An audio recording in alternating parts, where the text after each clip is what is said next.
Lo que sí que cambia es el cómo lo hacen, ¿no? Y esa secuencia, como habéis visto en aquella diapositiva que os he puesto del cerebro que se iba construyendo como de abajo a arriba, tiene importancia porque sobre los circuitos que se hacen primero se van a ir asentando los circuitos siguientes. Entonces es como construir una casa en la que tú necesitas que los cimientos estén bien, porque si los cimientos no están bien, por muy robustas y muy buenas que sean las columnas y los tabiques posteriores, si el cimiento no está bien, pues se va todo a tambalear un poco. Entonces, en la primera etapa, cuando ya nacemos con el tronco del encéfalo completamente ya maduro, ¿vale? Mielinizado y que con sus funciones bien, por eso cuando nacemos, pues sabemos, tenemos hambre, respiramos, tenemos una frecuencia cardíaca correcta y tenemos sueño, hacemos un ciclo de sueño correcto porque tenemos esos circuitos que los gestiona o que los regula el tronco del encéfalo ya están maduros. Luego tenemos que educarnos. El sueño, la alimentación tiene que tener un horario que solo va a hacer la persona que nos cuida como principal cuidador, nos va a ayudar a generar unos horarios y unos hábitos de comida adecuados a nuestra edad, que va a ir cambiando también pues con los meses muy rápidamente, ¿no? Me voy a detener un momento en la formación de los circuitos sensoriomotores, pero no mucho porque si no, ya digo, de aquí salen varios másteres seguidos. Y voy a recordaros esto de que nacemos con todas las neuronas que vamos a tener a lo largo de nuestra vida, tomarnos esta frase como relativa, pero es así, 86.000 millones de neuronas. Entonces, os decía que estos serían los cuerpos neuronales y lo que sucede a medida que vamos creciendo es que esos cuerpos neuronales se van conectando y eso es lo que hace que nos crezca la cabeza. Así de sencillo o de complicado. Y entonces, como no podemos coger a un recién nacido, abrirle la cabeza y ver cómo crece, pues se utiliza en ciencias, se utiliza un modelo, que es el modelo del pez cebra, casi se en la mar porque la diapo, ¿vale? Es el modelo del pez cebra.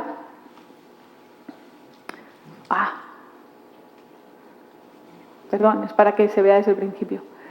El pez cebra tiene la peculiaridad de que es transparente, entonces se puede ver todo lo que sucede en su interior sin hacerle nada. Y esto es como crece el sistema sensorial de un pez cebra. Estos serían los cuerpos neuronales y estos serían las dendritas. Y pongo esta imagen porque me parece súper ilustrativa de lo que en realidad sucede. Fijaros, donde no había nada,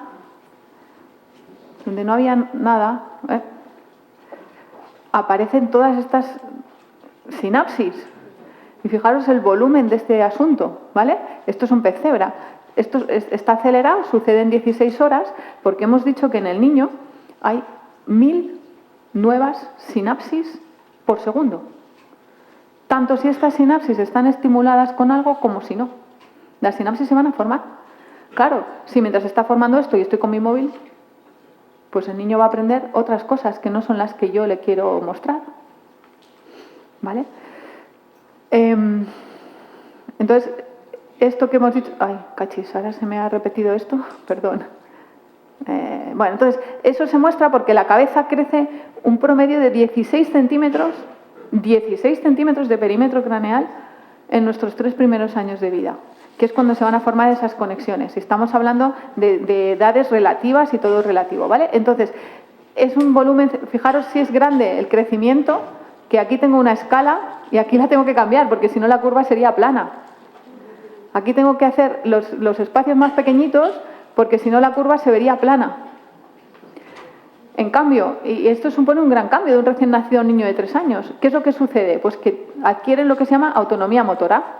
Y la autonomía motora es camino, hago la pinza, no me cago encima y hablo.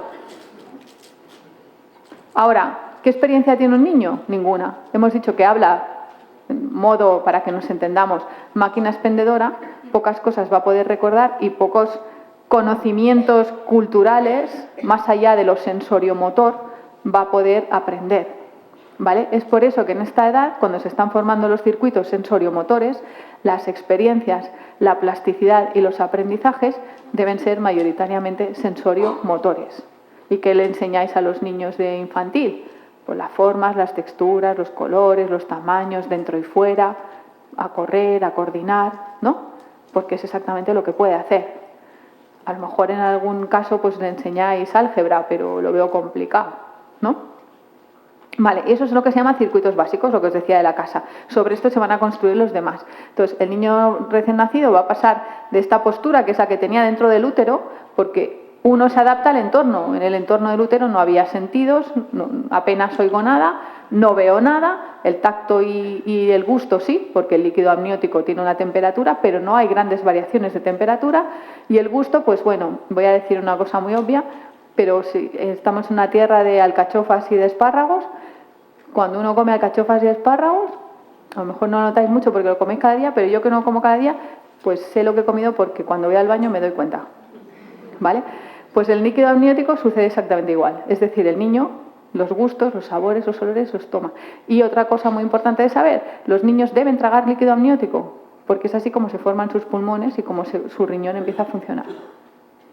Si el feto no traga líquido amniótico, está mal, algo está mal. Para que veáis la complejidad de las cosas, que parece todo como muy, pues no. Todo tiene un porqué. Vale, entonces nace en esta postura, porque claro, no cabe. Un recién nacido promedio mide 50 centímetros, mi palma más o menos son 20, si no se encoge me sale por la boca. Entonces no puede ser. Y eso es lo que le falta, ¿vale? Entonces, progresivamente van a ir desarrollándose estas áreas motoras, que son las áreas motoras primarias y sensoriales primarias. Esta sería la sensorial, esta sería la motora. Y eso va a ir haciendo que... Y luego también el cerebelo, muy importante. De hecho, se acaba de madurar antes que las áreas motoras. Sucede más o menos a la vez, ¿vale?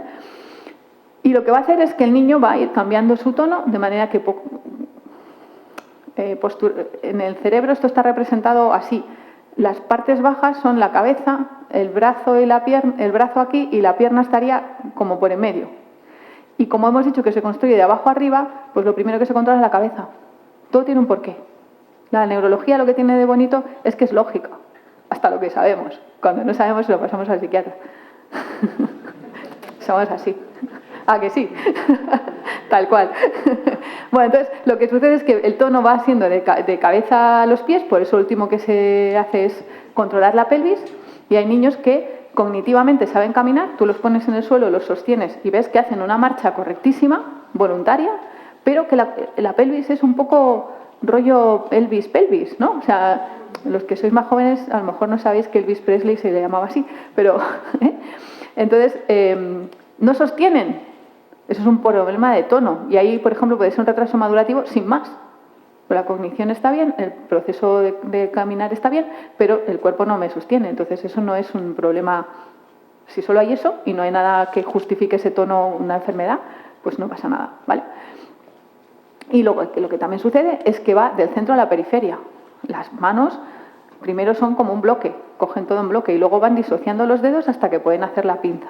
Y eso sucede más o menos al año de vida, igual que sucede más o menos al año de vida que caminan, igual que sucede más o menos al año de vida otra cosa muy importante, que es la coordinación oculomanual, ¿vale? ¿Y por qué es importante la coordinación oculomanual? Ya estamos.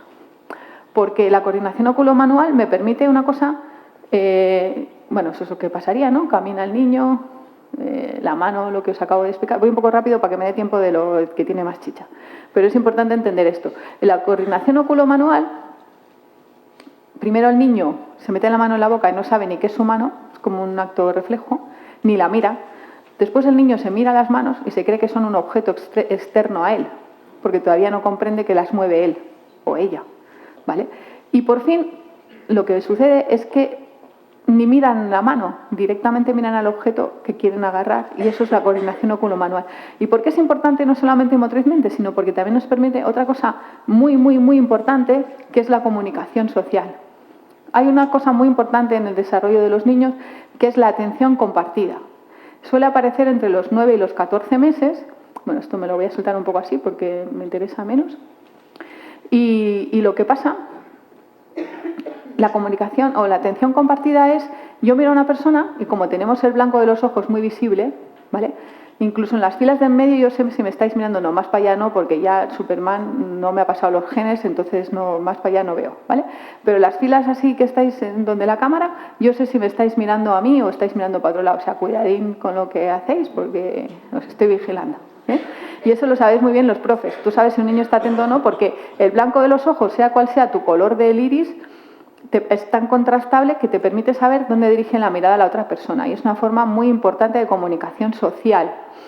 Y el niño muy pequeño entre los 9 y los 14 meses, lo que hace es te mira, señala algo y te vuelve a mirar. Y además suele hacer ¡ah! Y tú, inocentemente, dices, ah, mira, quieres saber qué es. Y le dices, la luz. Y está muy bien que lo digas, pero en realidad no está explorando eso. Está explorando si tú le haces caso a lo que a él le interesa. Es un desarrollo social. Está explorando las relaciones interpersonales. Y quiere saber si cuando yo te muestro una cosa, tú me miras a donde yo miro. Entonces, lo correcto es, para ver que eso está bien, el niño te mira, señala lo que sea, es igual el suelo, te vuelve a mirar a ver si tú miras a lo que él ha señalado. Y así aprende que, más allá de las palabras, hay otra forma de comunicación. Y eso es lo que se llama atención compartida. Y por eso es importante explicar los circuitos motores, porque, una vez más, las cosas no van solas. La motricidad se acompaña de la visión de la audición tú le dices la luz, con lo cual ya le estás ayudando a la siguiente fase, que sería el lenguaje, pero en realidad estamos hablando solamente de circuitos inicialmente motores, que es con lo que tú expresas, y ahí vas a hacer que esas neuronas, que también crecen a esa velocidad de los circuitos sociales y de los circuitos cognitivos, se llenen de cosas. ¿Vale? Bueno, eso era un poco lo que os quería contar de eso. Entonces, los niños necesitan experiencias físicas para motoras, sensoriales, auditivas, visuales, ¿vale? Eso es un caso típico, ¿no? De un niño que hacen esto. Este niño, no lo sé porque lo saqué de YouTube, es un niño aparentemente sano, no le pasa, con un neurodesarrollo fluido, como es el esperado para su edad. Y está repitiendo una conducta una y otra vez porque no alcanza a entender qué pasa. Pues si el cubo está lleno, ¿por qué cuando lo saco del agua no? O sea, ¿no? Y eso es una conducta típica de un niño pequeñito. Llegará un rato que se cansará y dirá, bueno, pues ya averiguaré qué, o ya lo he averiguado. Pero el niño con autismo no se cansa nunca. Y lo repite, lo vuelve a repetir, y lo vuelve a repetir, y lo vuelve a repetir. Y al día siguiente vuelve a hacer lo mismo, vuelve a hacer... ¿Por qué? Porque no tiene... el lenguaje no está bien, no tiene dónde sustentar las memorias que está generando, porque no hay lenguaje. Lo que os decía antes, no podemos recordar un evento si no tenemos lenguaje, aunque tengamos habla, ¿vale? Y eso es lo que suele pasar en el autismo. Entonces, esto es todo lo que os quiero contar, que hay mucho más, de la parte motora, ¿no? Y cuando esto falla, pues el paradigma del neurodesarrollo sería la parálisis cerebral. Pero nos lo vamos a saltar así olímpicamente. Y vamos a cerrar este y vamos a abrir este.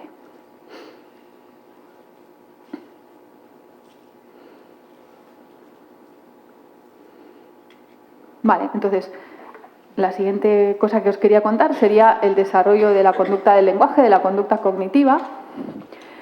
¿Y qué sucede? O sea, después de los 3 años, cuando el niño ya habla, junta palabras, el niño empieza diciendo una sola palabra, hacia los 2 años, 18 meses, 2 años, une palabras, mamá come, pero mamá come, ¿qué es? ¿Que mamá está comiendo? ¿Que el niño quiere comer y dice mamá dame de comer? ¿O qué significa mamá come? Necesitas un contexto para entenderlo, ¿no? Y el niño sabe lo que quiere decir, pero todavía no lo puede expresar porque no tiene lenguaje suficiente para hacer esa expresión. Entonces, cuando alcanza las 50 palabras, más o menos, empieza a unir 2 palabras. Y cuando alcanza las 2000, que sucede hacia los 4 o 5 años, poco más quizá, es capaz de tener un vocabulario, 2000 palabras no está nada mal, puedes decir muchísimas cosas con 2000 palabras, y una morfosintaxis, sois docentes, no tengo que explicar lo que es esto, correcta para su idioma. Correcta, con pequeños fallos tipo, es que me quiero sentarme. No hace falta redundar en el pronombre, pero el niño entiende la construcción de la frase. Hay fallos, ¿no? O verbos mal conjugados, no pasa nada, pero la frase está bien construida. Otra cosa son las peculiaridades de cada idioma y sus excepciones de idioma, ¿no? Hormigas con H, ¿por qué si no suena? Pues eso es otra cuestión, ¿no? Entonces, a partir de ahí lo que sucede es que esos circuitos que decíamos básicos se van a ir uniendo a esos circuitos posteriores que hemos llamado secundarios y se formarán esos 900 millones de conexiones y durante esta fase lo que pasará, fijaros que la cabeza ya crece mucho menos, solo 3 centímetros en vez de 16 porque está basándose en esos circuitos básicos y lo que va a pasar es que el niño va a pasar de un pensamiento muy sensorial, muy motor, a un pensamiento en el que van a empezar a aparecer emociones, cognición abstracta, y va a ser un pensamiento todavía muy rudimentario, porque, pues, espero no destripar ninguna cosa, pero todavía se cree que los reyes son los padres, ¿no? Entonces, ¿Por qué? Porque la abstracción no llega a tanto. Todo les parece posible. La pantera rosa, qué vieja soy, muere atropellada y en el fotograma siguiente está viva. ¡Guau! ¿Vale? Y eso es lo que la labor un poco, además de la educación, que se hacen los docentes, ¿no? La enseñanza, dijéramos, de contenido cultural, el idioma, las matemáticas, la historia, la lengua, la biología, lo que sea. Y eso, pero eso se hace basándose en los circuitos estos básicos previos que hemos dicho, ¿no?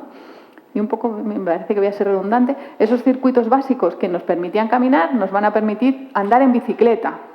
Esos circuitos básicos que nos permitían decir ta, ta, ta, ma, ma, ma. Luego mamá, luego nos van a permitir leer y escribir, que es una forma muy cultural, muy elaborada y muy superior de lenguaje, que por cierto, no sé si es un trastorno de neurodesarrollo o no, porque biológicamente no necesitamos leer y escribir. Es un trastorno quizá educativo, pero no sé si es médico, ¿de acuerdo? Nos va a permitir esos niños de guardería, que cada uno va a su bola, a hacer juegos en grupo, con normas, con imaginación, con una historia, y además hasta los 7, 8 años no hacen trampas. Está mal hacer trampas. Los niños con autismo tampoco hacen trampas. Está mal hacer trampas. En cambio, a los 7, 8 años es normal pensar así. Y se enfadan muchísimo porque ellos ven dónde está la trampa, pero no la van a hacer. Ya cuando empieza la adolescencia, vamos a jugar al Monopoly. ¡Fua! Un fajo de billetes al bolsillo. Por ejemplo. Vale, pues bueno, eso es un poco lo que os decía, ¿no? Al principio, pues necesitamos un entorno muy rico en hablar, ¿no? Entonces ese padre que está tan preocupado por el WhatsApp y va paseando, si por lo menos leyera lo que dice el WhatsApp mientras pasea, oye, pues eso que se lleva al niño, porque claro, si el niño va sin saber lo que pasa a su alrededor, a mí me encantan esas madres o padres y abuelas que van diciendo que los oyes hablar solos con el niño por la calle y a lo mejor le están diciendo, fíjate, el stock del BBVA no me gusta la fusión que va a hacer con Sabadell porque a mí me tiene preocupado porque tengo unas acciones ahí. Da igual, solo quiere oír lenguaje. Si no va a entender que le digas, mira, un pajarito, tampoco lo va a entender. Pero háblale, necesita un entorno con palabras para poder acabar descifrando que las palabras son ideas. ¿Vale? Y bueno, pues esto es lo que os decía, cuando alcanza las 50 palabras, pues ya primero dice unas pocas, alcanza las 50 hace frases, mamá guapa, nena come, ¿vale? Cuando alcanza las 2000, pues ya es lo que os decía, ¿no? Hace una sintaxis correcta. ¿Qué pasa? Si estoy en pantallas o con la tele de fondo, ¿qué sintaxis correcta voy a tener? Ni que nada, si está ahí gritando la Belén Esteban como una posesa. O digo, Belén Esteban, pobre, que me cae bien. Yo qué sé, quien sea, o me cae mal, no sé. Quien sea, ¿no? Entonces ahí hay una interferencia que impide que el lenguaje se aprenda de forma formal. Entonces, poner todos los días a Peppa Pig y a Pocoyo o la Patrulla Canina, pues el niño ese es su modelo de lenguaje que va a tener. ¿Y qué pasa con los niños autistas? Pues fijaros que repiten frases de los dibujos animados. ¿Y por qué repiten frases de los dibujos animados? Porque son su patrón en donde encajan el lenguaje. Y las usan bien. Porque a lo mejor te dicen, yo qué sé, quiero comer, o te repiten mucho una palabra que ellos entienden que es que ahora no se me ocurre ninguna, perdona, que en ese contexto significa tengo miedo o tengo, porque lo ha dicho el dibujo animado en un momento de miedo, ¿vale? Un caso típico de este lenguaje poco efectivo del autismo es globo rojo. Un globo rojo es una famosa historia de un niño que quiere un globo rojo. Y entonces está su padre, el niño es pequeñito y solo puede decir 2 palabras y tiene autismo, globo rojo.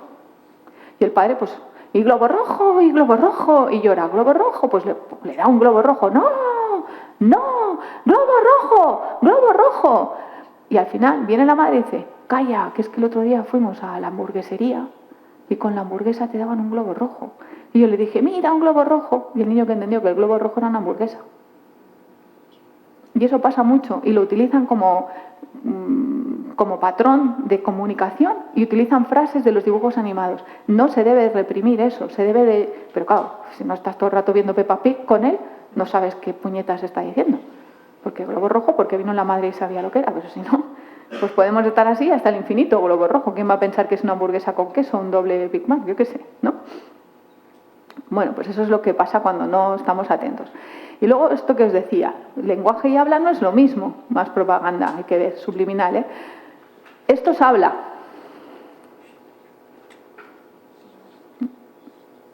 No se oye bien.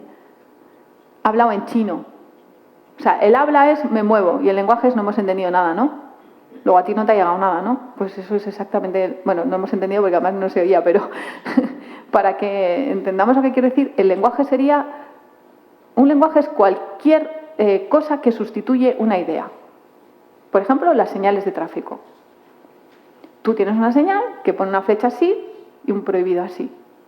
O sea, es redonda con un borde rojo, fondo blanco y una flecha que hace así. ¿Eso qué significa? Prohibido girar a la izquierda, a la derecha, ¿no? Pero la señal podría perfectamente poner prohibido girar a la derecha. Pero en tu cabeza genera eso. O una señal redonda roja con una raya blanca horizontal en medio. ¿Eso qué significa? El que sepa conducir. Dirección prohibida. Eso es un lenguaje. ¿Vale? O el que sepa interpretar música. Eso es un lenguaje.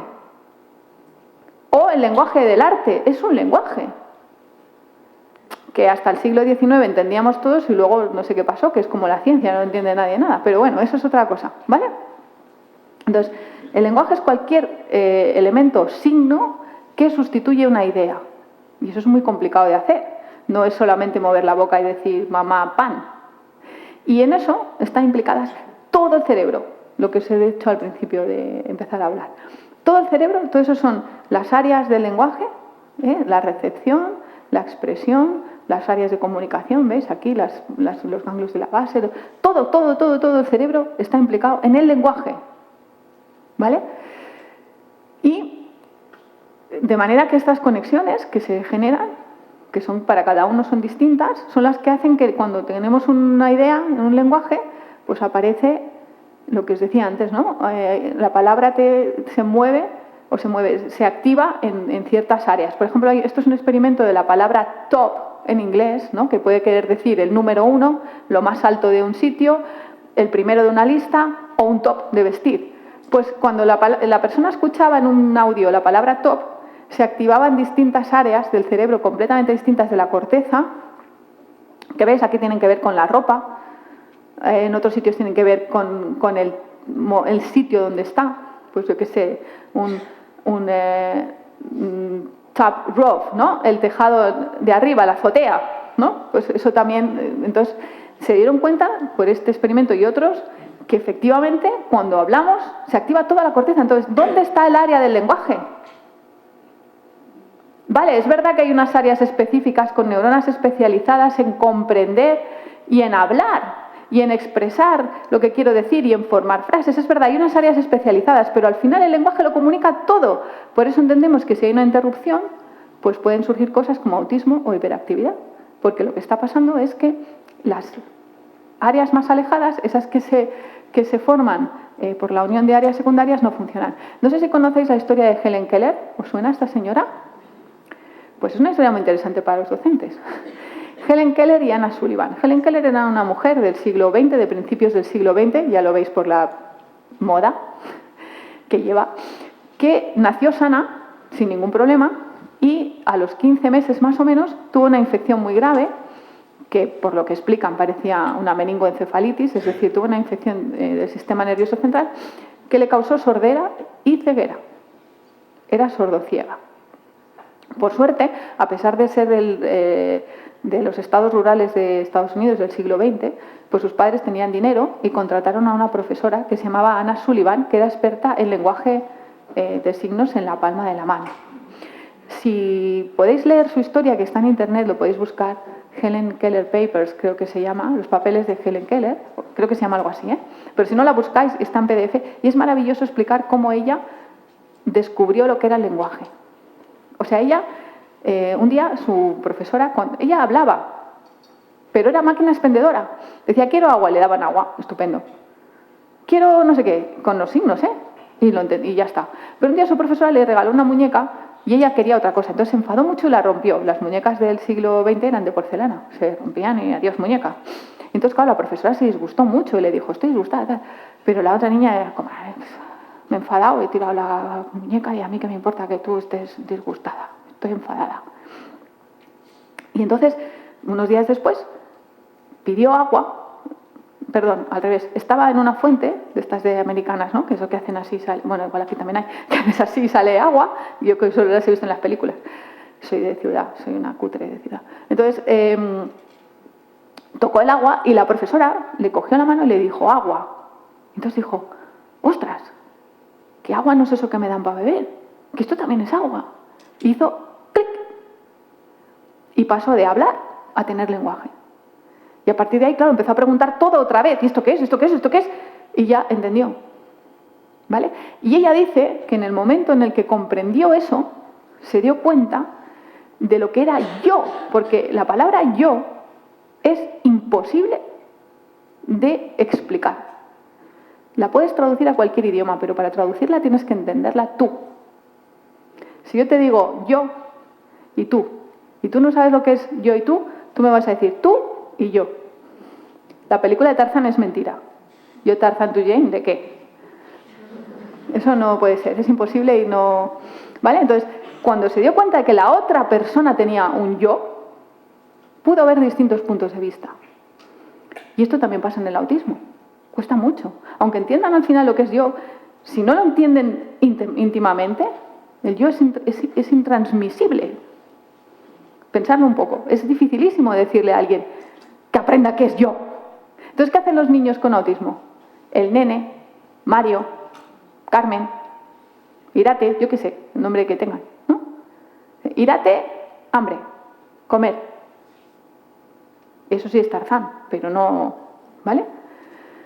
Entonces el yo es muy importante porque es eso, te permite ver otros puntos de vista y es lo que nos hace socialmente competentes, porque si yo me doy cuenta que tu punto de vista puede ser distinto del mío, pues caray, podemos llegar a un entendimiento. Qué mal voy de tiempo. Vale, entonces, bueno, esto ya es filosofía. Wittgenstein decía, que era un señor muy incomprendido, que el límite de mi mente son los límites de mi lenguaje. Lo que no puedo expresar de alguna forma con lenguaje me resulta incomprensible y eso es lo que pasa en el autismo. Lo que no puedo expresar con mi lenguaje no lo puedo entender. Entonces, ¿qué entienden? Cosas muy sensoriomotoras. Cuando hay lenguaje, entienden cosas muy sensoriomotoras, las normas, cosas que puedo ver. No, es que en clase no se come. Claro, si comes te castigan, pues esto lo veo. Ahora, entender un concepto abstracto de una fecha o a lo mejor resulta más difícil, ¿no?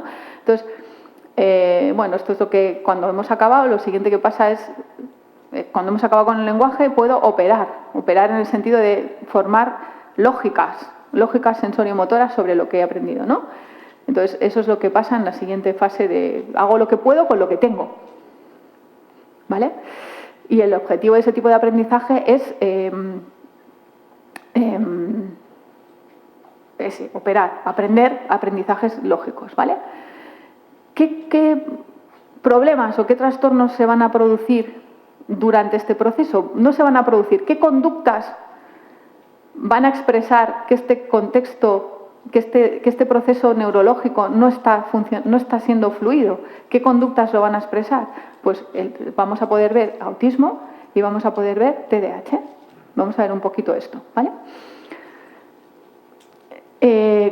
Y cojo el TEA, trastorno del espectro autista, como el paradigma o el ejemplo o la insignia de lo que serían los trastornos del lenguaje, pero voy a hablar solamente de autismo, porque no puedo extenderme tanto, ya voy mal de tiempo, ¿vale? Entonces, por definición de consenso del DSM-5 o del CIE-11, hablamos de trastorno del espectro autista como un trastorno del neurodesarrollo en el que ahora se han juntado estos dos y dice que solo es uno, pero por lo que os he dicho al principio, la cognición y la conducta son indisolubles, pero en realidad vemos rasgos del lenguaje que están inapropiados y vemos conductas que están inapropiadas, ¿vale? Entonces lo que hay es una alteración del lenguaje y la comunicación, la interacción social con una conducta muy poco variada, muy repetitiva, muy poco imaginativa, muy poco abstracta, porque lo que falta es la flexibilidad cognitiva, que eso nos lo da lo que acabo de explicar de Helen Keller, un lenguaje fluido en el que me permita pues, poder expresar de una forma más práctica todo lo que yo pienso, ¿no? Y tiene que tener repercusiones, no hace falta que lo vuelva a decir. Más o menos la edad límite, esto tiene muchos matices, pero la edad límite del neurodesarrollo en el que ya debemos de poder decir si alguien tiene TEA o no son los 3 años. A partir de los 3 años ese diagnóstico tiene que estar más o menos claro. ¿Cuándo se nos escapa? Pues en niños que funcionan muy bien y no consultan hasta los 7, 8, 9 porque tienen un Asperger.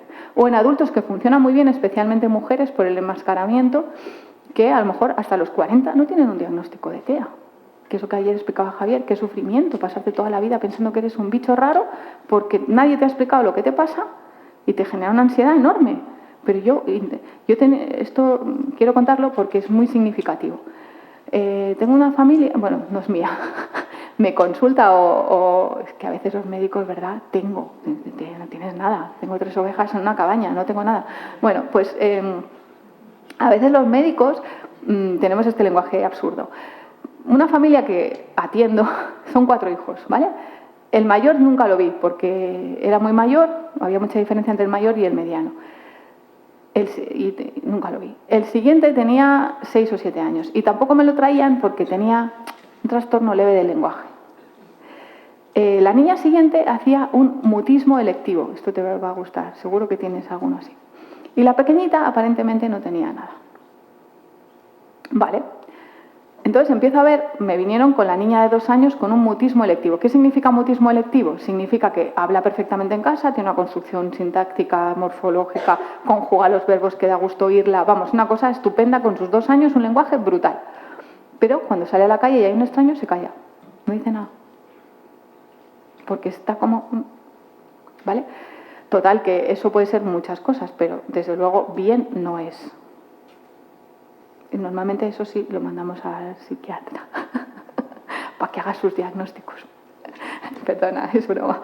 Pero es también un síntoma o una característica del autismo, entre otras, ¿vale? Pero puede ser un trastorno mental de otro tipo, puede ser una psicosis. Bueno, luego Silvia os lo cuenta. Y la pequeñita aparentemente no tenía ningún problema. Era muy pequeñita. He dicho que esta tenía 2 años, en verdad tenía 4 y la pequeñita tenía 2. Me lo hablaba, te miraba muy bien, sonreía, jugaba, era un poco inquieta, pero bien. Vale. Poco a poco fue evolucionando la cosa y al final yo deduje que los 4 tenían autismo en sus distintas manifestaciones, porque me empezaron a explicar que el mayor era un adolescente que no salía de la habitación y que solo quería relacionarse por el internet. Entonces, cuando empecé a hablar con la madre y le digo lo que es el autismo, tal y cual, de repente me dice, la madre de estos 4 hijos, doctora, yo también tengo eso. Digo, ¿por qué? El comentario típico que no hice, pero que todos pensaban, que vas a tener autismo si no lo parece. Mal, esto nunca se debe hacer. Digo, ¿pero por qué lo dices? Ya nos tuteábamos. Dice, porque yo de pequeña, con mi hermano, nos sentábamos en el patio del colegio a tomar notas de cómo se jugaba y de cómo había que relacionarse con los demás, porque no lo entendíamos. Y la tía hacía un enmascaramiento bestial. Y la otra cosa que me contó es que estaba haciendo un máster de literatura, no sé, o sea, tenía una carrera, una chica, ¿vale? Tenía una carrera, no es significativo, simplemente es que su cognición era suficiente como para tener una carrera, no era... La cognición formal era buena, pero la cognición social era horrible. Y me decía, es que no me he podido presentar al examen porque no entendía nada. Digo, ¿cómo que no entendías nada? Y dices, no, porque claro, yo me senté en primera fila para estar más atenta. Y entonces todo el rato miraba al profesor a los ojos y estaba centrada en mirar al profesor a los ojos y no lo escuchaba. Y eso es otra característica del autismo. Les resulta muy difícil integrar la información por 2 vías sensoriales. Integrar no quiere decir que porque hagamos tratamiento de sensorio integral se nos va a quitar. No, quiere decir que como esta información en ese momento yo la considero más relevante que la auditiva, presto mejor audición a la visión que a la audición. Entonces no me entero de lo que me están diciendo. Y al revés también puede pasar. ¿Y eso a quién más le pasa también? Al TDAH. Pero el TDAH le pasa al revés. Lo percibe todo por igual. Entonces hace unos líos en la cabeza que dices, pero si no te he dicho eso. Que sí, que me lo has dicho. No. ¿Vale? ¿Esto qué genera? Que suspendió el examen. O sea, no se presentó. Un máster que se había gastado lo que fuera. Dice, ahora lo entiendo todo. Digo, tú no le mires a los ojos al profesor. No le mires. Escucha. Que es literatura, no es artes visuales. ¿No? Vale, pues eso me gusta explicarlo para que se entienda mejor. Entonces, bueno, volviendo al modelo que os había presentado, pues la clínica será la que hemos dicho, ¿no? Y el ambiente y la experiencia, pues por lo que os acabo de explicar ahora con esta anécdota clínica, pues se entiende bien. Bueno, esto ya lo hemos puesto antes, no, me queda un poquito redundante, ya me perdonaréis. Vale, entonces, cuando nos centramos en lo cognitivo, ¿por qué insisto en estos problemas, no? A nivel cognitivo, ¿qué va a haber? Pues hemos dicho que va a haber las áreas cognitivas, van a estar, las áreas cognitivas son todas, pero las más especializadas en la cognición son las frontales, que son las últimas en evolucionar, en madurar, ¿vale? Entonces va a costar planificar, concentrarse en lo que están haciendo, pues se concentran en lo que más les interesa. Como tienen poca flexibilidad mental y comprenden muy bien, yo qué sé, las ecuaciones de segundo grado, pues solo quieren hacer ecuaciones de segundo grado. Cambiar les supone un esfuerzo bestial. Y como les explicas una cosa de una forma, es muy difícil que acepten otra explicación parecida, pero que no sea la que les has explicado. Hay esa rigidez en la mental, ¿no? Y a nivel de lenguaje, pues puede ser desde el autismo, en general puede ser desde un lenguaje nulo, no hay nada, ni siquiera un gesto, hasta un lenguaje tipo lo que se llamaba antes Asperger, que no veo por qué hay que quitarle los nombres a las cosas, pero bueno, ya se llama TEA tipo 1, me da igual, que es que tiene un lenguaje, eso que os acabo de explicar, ¿no? Esta señora sería un TEA tipo 1, que la mandé a psiquiatría de adultos y volvió con un diagnóstico de autismo, pero vamos, al minuto. La mandé porque no es mi competencia, pero se lo podía haber puesto yo. Señora, tiene usted autismo. Vale. Tienes estos problemas, con lo cual aquí estaría, entre comillas, los circuitos frontales no estarían bien, los circuitos del lóbulo temporal, que es el que predomina la audición y la gestión del lenguaje para luego hablar en el frontal, pero la gestión del lenguaje está ahí, tampoco estarían bien. Tú le haces una resonancia, le haces una prueba, un escáner, y allí sale todo normal, porque estamos hablando de microscopía. Y aunque él se muera, perdón, y le haga un análisis microscópico, tampoco voy a ver nada. En algunos casos se ven cosas, pero normalmente no, ¿vale? Y también alteraciones motoras. Curiosamente, no todos, pero cuanto más graves sí, muchos niños con autismo nacen con una hipotonía, es decir, con una debilidad bestial en los músculos y tardan en andar. Y esto es una curiosidad que explico yo. Y la motricidad también está mal, la motricidad fina, por la misma razón. Claro, los circuitos motores también seguramente están afectados. Disfunción encefálica del neurodesarrollo, disfunción cerebral del neurodesarrollo, lo que está en esas diapositivas está en repetitivo, ¿vale? Y curiosamente, me lo encuentro muchas veces, y esto ya es experiencia, no he encontrado estudios que específicamente digan esto, y os lo tomáis como una cosa personal, ¿vale? No vayáis por ahí diciendo, ha dicho María José que todos los que... No. Es muy frecuente cuando me viene un niño con autismo, por ejemplo, con 5 años, yo siempre hago lo que se llama la historia del neurodesarrollo, y siempre pregunto, ¿a qué edad empezó a caminar? ¿A qué edad empezó a decir sus primeras palabras? ¿Y a qué edad se aguantaba el pipí y la caca? ¿Vale? Son 3 cosas ineludibles. Luego puedo preguntar más, pero esas 3 las pregunto siempre. ¿Y qué me suelo encontrar? No de una forma muy anecdótica, cuando pregunto, ¿cuándo caminó? Me dice, a los 15 meses. Eso no es mal, está dentro de lo esperable. Y lo ves ahí corriendo como un poseso por la habitación, una agilidad bestial. A los 15 meses y corre así. Y le digo, ¿y cómo nació? Dice, mira, pues no quería nacer.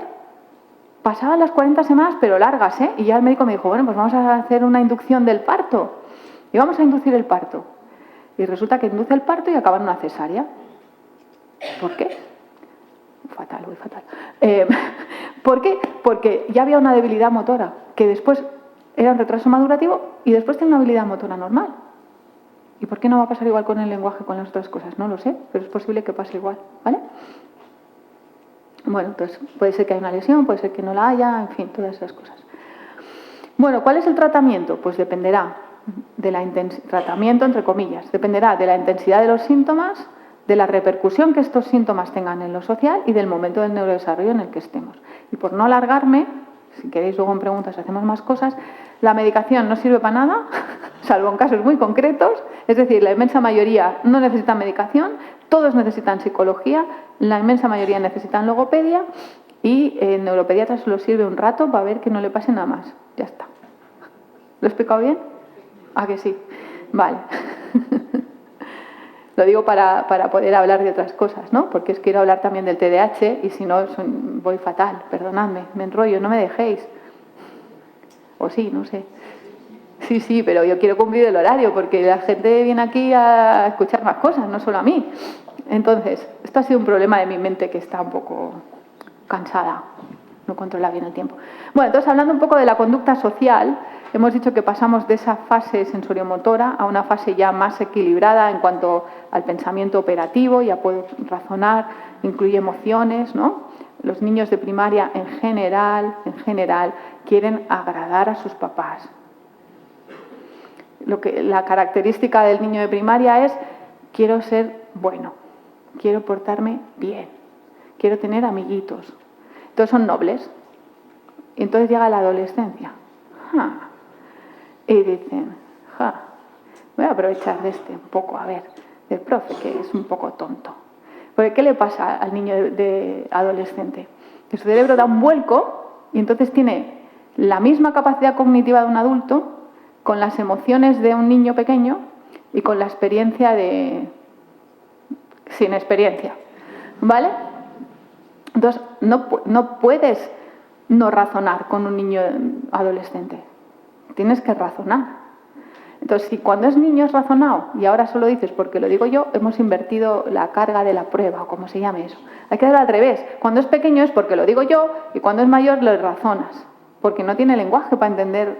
No toques el enchufe que te va a dar calambre. No toques el enchufe. No hace falta que le hagas daño, pero un gesto acompañando el no ayuda. No hace falta que le pegues un guantazo, pero un no con tono fuerte y significativo es mucho mejor que la explicación. No toques el enchufe, porque el niño no entiende nada. Estábamos hablando del BBVA en las acciones al Sabadell y que me viene bien comprar o vender y le suena igual de bien que no toques el enchufe que te va a dar calambre. No entiende nada. Solo ve que si hace eso su madre le habla. Pues luego otra vez. Porque me habla. No. Un no y una cara seria y un tono fuerte es muchísimo mejor que una explicación. Al adolescente, si no le das una explicación, bueno, si se la das tampoco, pero si no se la das, probabilidad 0, ¿vale? Entonces al adolescente hay que ponerse un poco en su lugar. Me encantan los adolescentes. Esto suena mal, quiero decir, me encanta trabajar con los adolescentes. No me gustan los adolescentes. Pero hay que ponerse en su lugar. Entonces son grupales, lo que dice el rebaño vale más que lo que digo yo. Y hay que ponerse mucho en su lugar, ¿no? Y yo qué sé, yo los trabajo así, suelo tener buena relación. Entonces, ¿qué pasa en la adolescencia? Que se despierta ahí el hipotálamo, las hormonas sexuales, salen pelos, granos, una cosa, eso es lo que se ve por fuera. Dice, pero si mi niño era guapo, ¿quién es este que ha venido aquí? ¿Qué nariz le ha salido? ¿Qué barba? Así. Niño, ven que te la quito con cera, por Dios.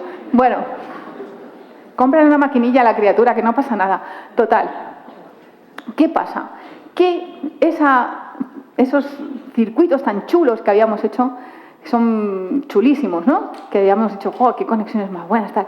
Van y dice, pues ahora va y me los encojo todos.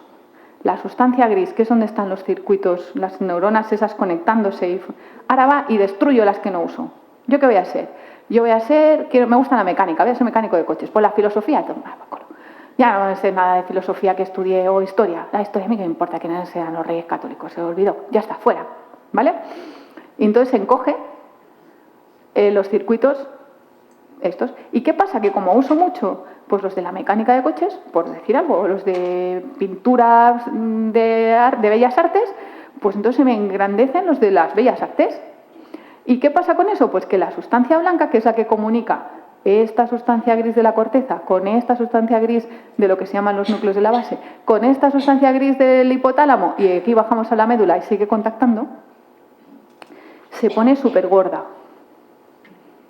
Porque lo usamos mucho, entonces esa carretera, ese camino que decíamos que había, cada vez es más despejado, más ancho.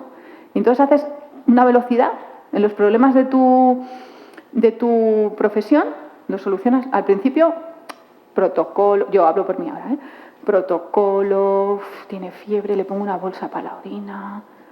Al final, a mis alturas ya de la vida, entra por la puerta y digo, este tiene un TEA como una casa. Y no he hecho más que abrir la puerta, que luego me puedo equivocar.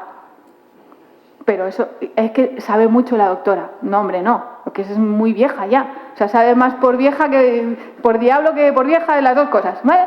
Entonces, eso es lo que pasa básicamente en esta fase de la vida, que te especializas en lo tuyo, ¿vale? Y sucede la poda sináptica, que me habéis preguntado antes y que no voy a insistir porque entendemos lo que es. Entonces, si vemos cómo se combina... otra característica de la adolescencia, aparte del furor sexual, perdonadme la expresión, pero es obvia, se despierta el sexo. Hasta hacía 2 días las niñas eran tontas y los niños unos brutos, y de repente solo quiero estar con los del otro lado. ¿Aquí qué pasa? Y además en grupo, porque... solos cuando sepa un poco más, porque no entiendo muy bien qué pasa aquí. Pues aquí qué pasa, porque las hormonas sexuales, por cierto, se segregan por la noche. Y yo no sé a vosotros, pero las hormonas sexuales, ¡pum!, te activan, ¿no? Cuando uno está enamorado, está todo el día atontado, que es lo mismo que ser adolescente. Se puede estar enamorado a cualquier edad, no importa. Entonces, la razón no funciona porque estás enamorado. Y es esa sensación de, ¿qué? ¿No? Pero eso pasa en la adolescencia, pues, con el ecologismo. Te enamoras del ecologismo. Te enamoras de un grupo de música, de un actor, de una actriz. Te da como el fanboy ese, ¿no? Te da como... Y eso es el enamoramiento de la adolescencia.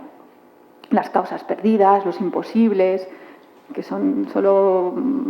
fuentes de frustraciones, si no lo sabes gestionar bien. Pero es súper emocionante. A mí no me toques a Madonna, ¿qué edad tengo? Porque Madonna es Madonna, ¿eh? Tú ves ahora a Madonna y dices, pero si Madonna se cae del escenario, ¿cómo te va? ¿No? ¿Por qué? Pues porque eres fan. Entonces, esto es lo que pasa. Mirad, esto sería el circuito emocional y esto el circuito de la razón. Fijaros. ¿Qué es lo que pasa? En la adolescencia...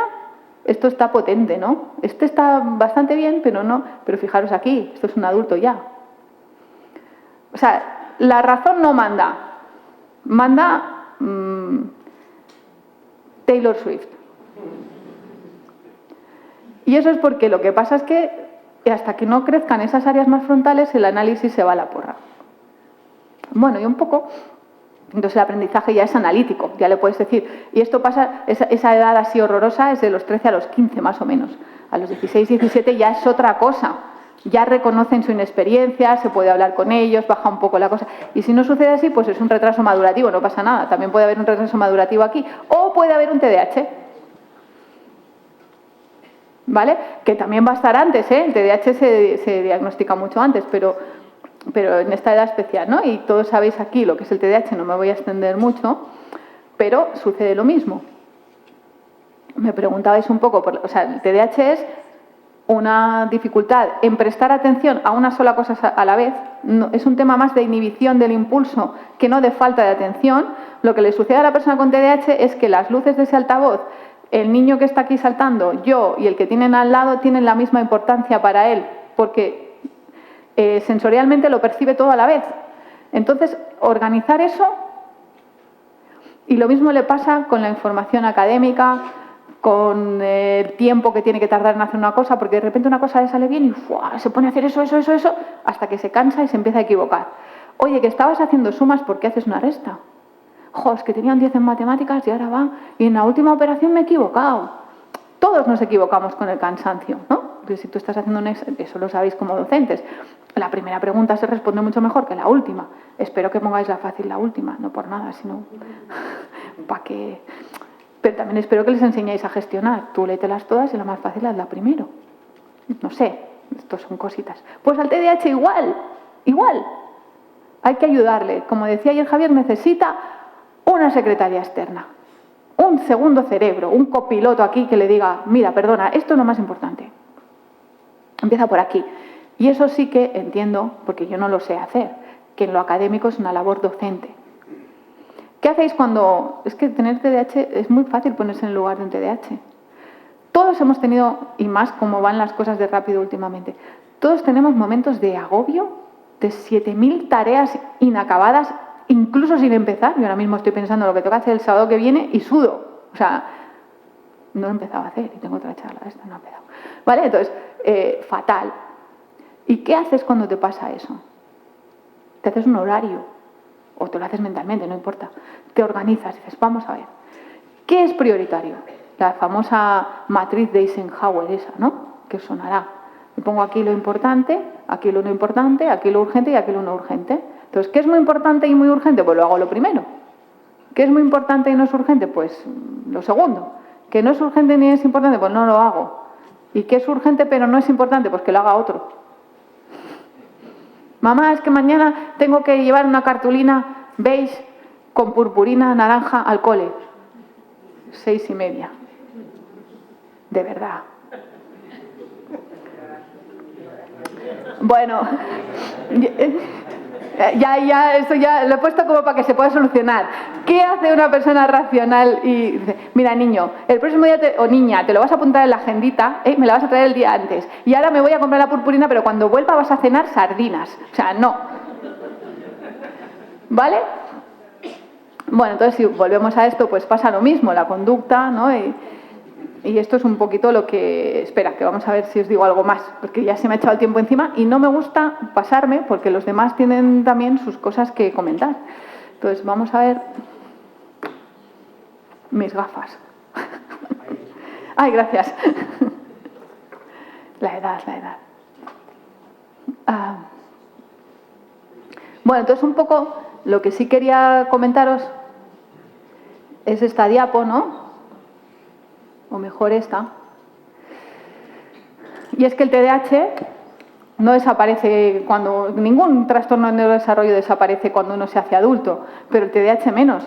Si os fijáis, siempre es lo mismo. Mal comportamiento, problemas académicos, interacción social y autoestima baja. Solo que cambia, mal comportamiento. Pues yo qué sé, no cumplo mis horarios. No, mal comportamiento lo traducimos a algo adulto. Mi pareja ya me ha cansado, me voy a otra cosa porque estoy cansado. Mi trabajo no me gusta, ahora me cambio. ¿Vale?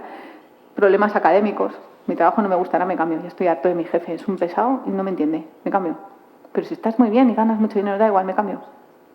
Y luego se pegan 6 meses en encontrar trabajo porque se han ido así, porque sí. Impulsividad, ¿no?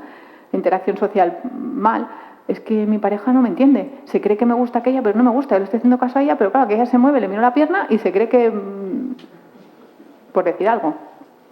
Y eso hace que como no entienden lo que les pasa, se creen que son un horror. Lo peor del TDAH es la autoestima. Yo cuando veo que la autoestima está mal, también al psiquiatra. No, es fácil ser neuropediatra, perdón. No, que no es verdad. Pero bueno, no, hombre, no, que yo también ayudo, pero si veo que no sé hacer, al psicólogo seguro. Y ya luego, si la cosa no va bien, pues ya el psicólogo se entenderá con el psiquiatra. Bueno, quiero decir, accidentes, pues por impulsividad. ¿Qué accidente de coche va a tener un niño que no conduce? Ninguno, pero de bici sí, ¿no? O se sube a un árbol y dice, ¿pero dónde vas ahí? ¿Qué ese árbol? Nada, es que me gustaba ver esta hoja que era roja y las demás son verdes. Yo qué sé, ¿no? Pero sucede lo mismo a lo largo de toda la vida. Entonces eso es lo que... Bueno, esto, y eso lo que os decía, las edades, ¿no? A los 7 años ya hay suficientes datos, a menos que esté muy adaptado y sea una cosa muy leve, como para decir que alguien tiene un TDAH, ¿vale? Y creo que más o menos... Bueno, por comentaros puedo comentar 1000 cosas, pero... Vamos a acabar con una cosa que sí que quería... No. Que sí que os quería comentar, que es esto, ¿vale? Que es un poco el resumen de todo lo que hemos hablado. Hemos dicho que el cerebro sirve para adaptarnos, ¿no? Y os recuerdo que estamos presentes en todo el globo terráqueo.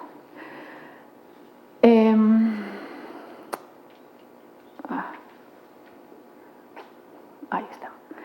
Que el neurodesarrollo, esto me parece importante que si lo recordéis, tiene 3 reglas fundamentales, que son que es secuencial, aparece siempre en el orden que hemos explicado, que es uso dependiente, si yo no tengo estímulos que rellenen esos circuitos que se están formando, no voy a tener esa función, ¿vale? Por ejemplo, los famosos orfanatos ucranianos en los años 80. Niños súper bien cuidados, alimentados, limpios, cada vez que se hacían caca se les cambiaba el pañal. Pero ¿qué pasa? Que como no había muy poco personal, estaban todos en una sala gigante, los que estaban más para atrás, todos con autismo. Los de en medio con dificultades del lenguaje. Y los de delante hablaban un poco mejor y tenían más sociabilidad porque cuando pasaban por la puerta de los cuidadores los veían. Y todos eran biológicamente sanos. Es decir, si tú no llenas de experiencias esos circuitos que se están formando, no vas a tener esa formación, ¿vale? Y es importante que la experiencia llegue en el momento correcto, porque si no, se cierra el circuito, se mete en el horno, se le pone la mielina y luego eso ya es muy difícil de destruir cuando ya no eres adolescente. Cuanto más tiempo se aleje de una función, una cosa peor. Y una cosa que sí os quiero transmitir, bueno, es esto, ¿no? Que la atención temprana, como hemos dicho, pues es temprana o no es atención. O sea, si yo ya los circuitos van a seguir creciendo y si no hacemos nada, no lo detecto, no empiezo a tratar la causa si la hubiera o inicio estimulación precoz o temprana o como lo queráis llamar, pues lo hemos fastidiado. Estamos condenando a esa persona a perpetuar su forma de funcionar sin que el ambiente le ayude a nada y vamos a generar ansiedad. Y un concepto que a mí, que suena así un poco, pero a mí me gusta mucho, y creo que eso es lo que os quería transmitir como final, pensar en los trastornos del neurodesarrollo como una expresión más de la extraordinaria capacidad adaptativa del ser humano.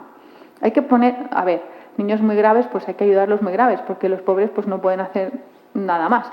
Pero sobre todo los trastornos límites, los trastornos muy trabajables, hay que poner el foco en eso. ¿Tú sabes lo que se aprende de entender a un niño con TDAH? ¿Tú sabes lo que se aprende para luego ayudar a niños sin TDAH? ¿Tú sabes lo que se aprende? Se aprende una cosa extraordinaria. Y lo mismo pasa con el autismo. Yo si algo agradezco de mi profesión es esto. Porque mi profesión, como no curamos casi nada, es muy frustrante al final. Porque dices, ¿pero tú por qué te has metido en eso? Pues por esto, porque me gusta ver en cada persona que atiendo, me gusta ver su humanidad y su expresión única como persona. Tenga autismo, TDAH, parálisis cerebral o no tenga nada. Y hasta aquí era lo que os quería contar. Y si tenéis preguntas, pues encantada de contestarlas.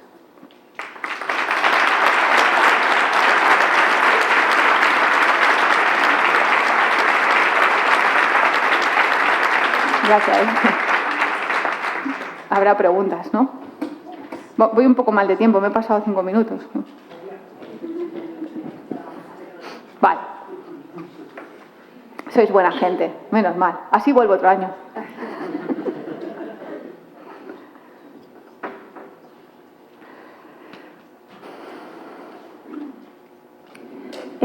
Como hay pocas preguntas, pues te hago un par de preguntas y empezamos con la mesa, que sí que tenemos bastantes preguntas así vale. de actualidad. De actualidad. ¿Algo breve sobre las altas capacidades? Ay, Dios mío, ¿de verdad queréis que sea breve con esto?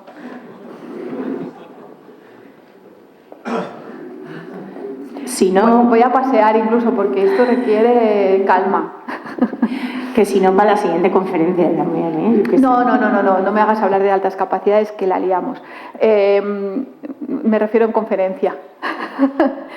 Mi opinión, esto es una opinión. Acabo de... A ver... Lo retiro. Porque requiere mucha cosa. No, pero voy a ser muy breve, vale. Cuando hablamos de neurodiversidad, eso es una de las cosas que me preguntó ayer Javier. No estoy de acuerdo en esto. Si queréis, tengo un artículo escrito sobre neurodiversidad en una revista de pediatría que se puede leer fácilmente. Buscáis mi nombre y neurodiversidad y os saldrá. Muy breve. Todos somos neurodiversos. Eso no significa absolutamente nada. Os lo acabo de explicar durante 3 horas. La neurodiversidad es eso. Confundir neurodiversidad con patología es absurdo. Podemos hablar de que hay una dificultad que va por detrás, un retraso lo que queráis. O podemos hablar de alguien que va por delante. Entonces, altas capacidades, ¿eso qué es? La medición de un test. ¿Y a mí qué? O sea, voy a hacer una pregunta breve. ¿Quién es más listo, Messi o yo? Y no me contestéis. Porque si a mí me pones en un campo de fútbol, Messi es mucho más listo. Y digo Messi porque no me sé ninguno de los Asuna, pero soy poco futbolera. Pero alguno habrá que sea como Messi, ¿vale? Bueno, porque no tenéis pasta, mira tú. Perdón, que no soy del Barça. Da igual, lo que quiero decir es, la capacidad adaptativa es lo que mide tu competencia cognitiva, la conducta. Entonces, si tú tienes altas capacidades y lo sabes, es porque algo no está bien adaptado. Por suerte para ti, como tienes buena capacidad cognitiva, podrás entenderte mejor y funcionar mejor. Pero para mi gusto eso no es un diagnóstico. Es una característica de la persona, como puede ser tener los ojos azules o ser moreno con rizos. ¿Vale? Si eso te da un problema, yo no investigaría tanto la cognición basada en test, porque al final, ¿cómo se diagnostica? Entre comillas, diagnostica eso, con un test de cognición. Vale, pues Messi suspende y yo apruebo, pero si nos cambiamos las tornas... Es más, no voy a usar a Messi. Tú ahora me mandas al Alto Atlas marroquí, por decir algo, y me sueltas ahí. Y yo me muero. O sea, ¿qué aquí en la ribera me dejas en un campo media hora y me muero? Porque no sé ni de dónde sacar agua. ¿Fuego? ¿Cómo se hace fuego? Si yo llego a mi casa y enciendo la estufa, yo qué sé cómo se hace fuego. Y ya para cocinar ni hablemos. ¿Y cómo se mata una gallina? Una gallina, por Dios, yo me muero de hambre, yo me la como con plumas porque no sé qué hacer con ella. Vale. Creo que he contestado. No he sido muy breve, pero... ¿A qué edad se acaba de desarrollar el cerebro, o sea, la corteza prefrontal? Yo creo que era la pregunta. Vale. Hay quien tiene 50 años y todavía... Pero así, a grosso modo, como a los 25, va. Cada vez alargamos un poco más, porque también cada vez tenemos más cosas que aprender, nuestra sociedad es más compleja. Y yo creo que también eso es una característica del ser humano, que puede un poco, esos periodos críticos van variando. Yo diría la mitad de la veintena, ¿no? Cuando dejas de hacer idioteces, vamos, básicamente. Que hay gente que no deja nunca, a lo mejor yo misma. Te voy a poner a prueba tu capacidad de síntesis, ¿eh? Si no, la dejamos luego para la mesa, pero bueno. Autismo en aula, así, el pilar sobre el que se debería... Intentar ponerte en el proceso mental del niño. Qué fácil decirlo y qué difícil hacerlo. Me has dicho que sea sintética. Bueno, pues eso, basándome un poco en cosas que os he explicado, ¿por qué ese niño tiene esa conducta? Si la conducta es una expresión de su biología, y sabemos que tiene autismo, porque alguien nos lo ha dicho, pues sabemos que va a tener una dificultad en la comunicación y una dificultad en cambiar de tarea. Pues sé pícaro. Y luego también os he explicado que si no te mira a los ojos no pasa nada. Pues sé pícaro. Lo peor del autismo es la ansiedad. Entonces, hay una serie de cosas que podemos mejorar con terapia. La logopedia, la conducta, psicología, ¿no? Hay una serie de cosas que podemos arreglar con el médico. El insomnio, la anorexia, ¿no? La anorexia, el rechazo de texturas, eso también lo hace el logopedia. ¿Por qué pasa eso? Por la disfunción encefálica del neurodesarrollo. Los centros de sueño, los centros del hambre y los centros del tacto también están alteradas. Entonces no comen bien y no duermen bien. Está dormido porque no ha dormido bien en el día o está irritable porque hay que intentar averiguar qué ha pasado. Intereses muy restrictivos, úsalos a tu favor. ¿Le gusta el fútbol? Vale, pues vamos a hacer sumas con goles. Pero eso lo hacéis con cualquier niño, eso que os decía ahora. ¿Vale? Y luego hay cosas que no hay que tocar. ¿No te mira a los ojos? Pues que no te mire. Si te está escuchando, te da igual. Si no te mira a los ojos porque además no te está escuchando, pues hombre, busca alguna forma de que te atienda. ¿Sí? Vale. Bueno, pues voy a llamar a los componentes de la mesa redonda. ¿Sabemos dónde está Javier?